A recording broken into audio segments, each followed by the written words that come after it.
A alta comissária da ONU para Direitos Humanos, Michelle Bachelet, pediu o fim do racismo, que, diz, é sistêmico em muitas partes do mundo.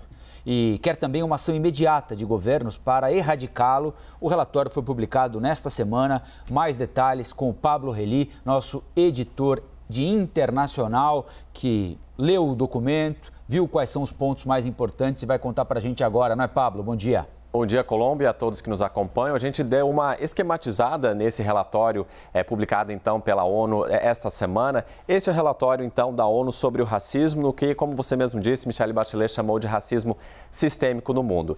Ele foi desencadeado pela morte do George Floyd nos Estados Unidos no ano passado e ele foi construído com alguns elementos que a gente vai passar aqui já para a próxima arte, então. Ele foi feito com consultas com 340 pessoas, a maioria delas de ascendência africana, 110 contribuições escritas, inclusive de países membros das organizações das Nações Unidas, revisão de material disponível publicamente e também consultas com especialistas. Bom, seguindo então aqui, Colombo, a gente tem algumas das questões discutidas nesse relatório.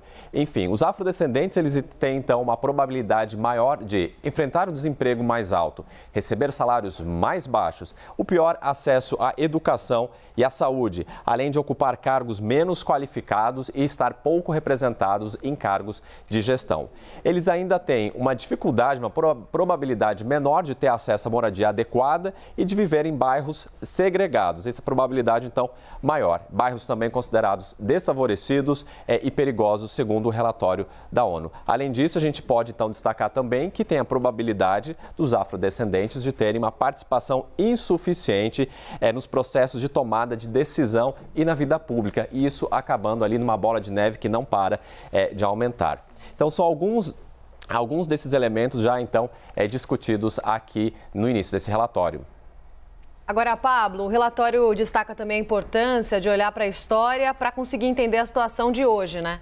É isso, Roberta. O relatório tem uma integrante do Alto Comissariado das Nações Unidas que ela fala que se percebe que o motivo principal do problema é que as pessoas acreditam que com o fim da escravidão, com a abolição da escravidão, com o fim do comércio transatlântico, de escravos e com o fim do colonialismo, supostamente as práticas que essas estruturas deram início, acabaram gerando, acabariam. Mas aí, então, o que ela diz? Que isso, na verdade, não é verdade. Então, ela contesta essa informação e ela diz que, por as pessoas acreditarem que com o fim do comércio, com o fim da escravidão, essas práticas foram reduzidas, os estados acabaram não prestando a devida atenção ao impacto negativo das políticas sobre certas populações e também não prestaram a devida atenção aos preconceitos conscientes e inconscientes sofridos pelos afrodescendentes. Para trazer um pouco para o Brasil, a gente entrevistou, nossa produção sentou com o Tiago Amparo, professor de Direito Internacional da FGV,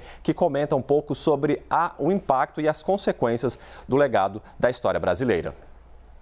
Falta muito para a gente conseguir ter uma justiça efetiva depois da abolição da escravidão, que ainda se reproduz em opressão, em desigualdade socioeconômica, em violência policial nos dias de hoje.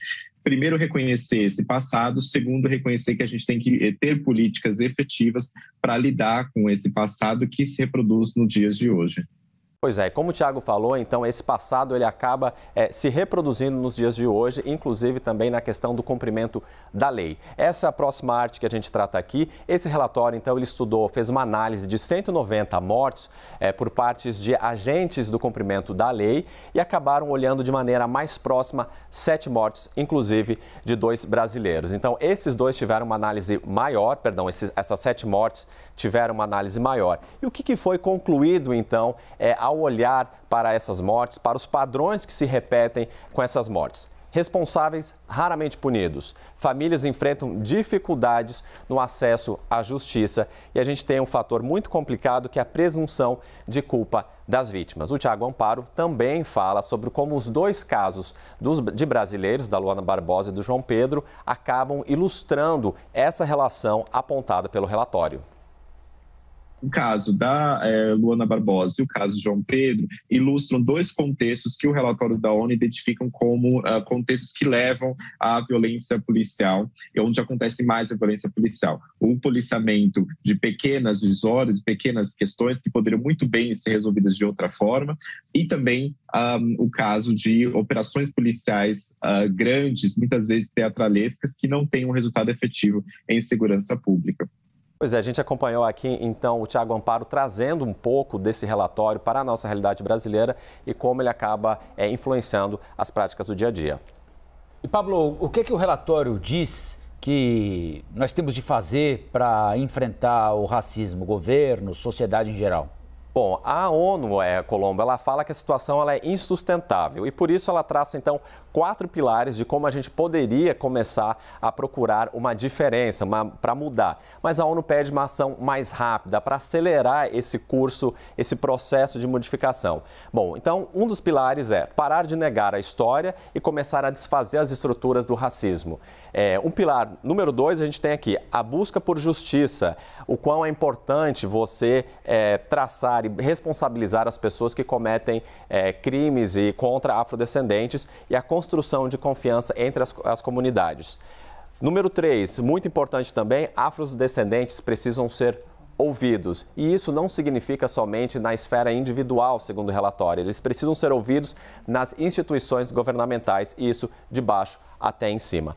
Então, número 4, a gente tem a história da reparação. Confrontar legados do passado, adotar medidas especiais e promover a justiça reparatória. Quem também fala sobre esses 4 pilares é o Thiago Amparo, professor de Direito da FGV.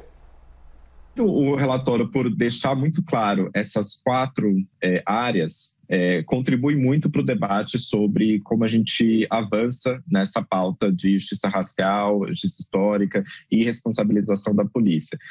Ele avança porque reconhece que não basta simplesmente ter reformas legais ou não basta simplesmente ter reformas no sistema policial ou mesmo judiciário, mas é necessário que a gente olhe para esses episódios de violência como não só episódios isolados, mas como algo reiterado, que tem a ver com o contexto histórico, um legado histórico, e tem a ver também com a desigualdade socioeconômica e o racismo estrutural baseado nessa desigualdade socioeconômica.